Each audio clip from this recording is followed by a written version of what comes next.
Bonjour, je suis Estella, organisatrice de mariage et j'ai créé mon agence All In Wedding. Alors, comment bien choisir la date de son mariage? C'est peut-être une des premières questions que vous vous posez et je vais vous donner aujourd'hui des conseils pour y répondre. Il y a plusieurs possibilités. Soit une date vous paraît évidente.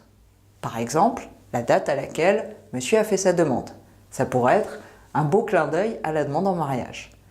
Ou alors vous vous posez peut-être un petit peu plus de questions. Alors, on va rentrer en détail. En France, 60% des mariages ont lieu entre juin et septembre. Donc souvent en été, quand il fait beau. Et pourtant, ce n'est pas toujours aussi simple.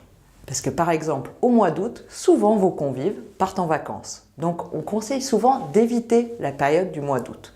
Donc au final, vous allez plutôt vous diriger vers juin, juillet ou septembre.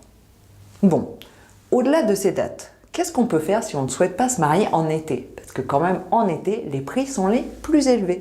Tous les prestataires sont souvent pris et il n'est pas toujours évident d'organiser son mariage. Prenons le printemps. C'est une très belle saison. Les parcs et les jardins sont toujours fleuris. Mon petit conseil, évitez les ponts. Parce que durant les ponts, vos invités souvent ont déjà prévu de partir. Donc, prenez des périodes en dehors des ponts. En automne, il y a souvent l'été indien, donc finalement l'arrière-saison est assez douce. Alors d'accord, vous pourrez peut-être passer un peu moins de temps en extérieur qu'en plein été, mais finalement c'est souvent une très belle saison. Et souvent vous revenez de vacances, donc vous avez un beau bronzage, de même que vos convives. Alors finalement, pourquoi pas l'automne? Et enfin, une tendance qui se confirme ces dernières années, c'est les mariages d'hiver. Alors bien sûr, qui peuvent avoir lieu à la montagne, mais pas forcément. Ce sont souvent des mariages où tout l'événement se passe en intérieur, bien sûr, mais il y a un charme particulier. Par exemple, le 31 décembre est une date magnifique.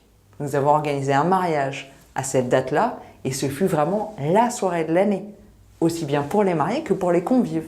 Alors finalement, pourquoi pas? Alors au-delà de la saison, réfléchissez à quel jour vous voulez choisir.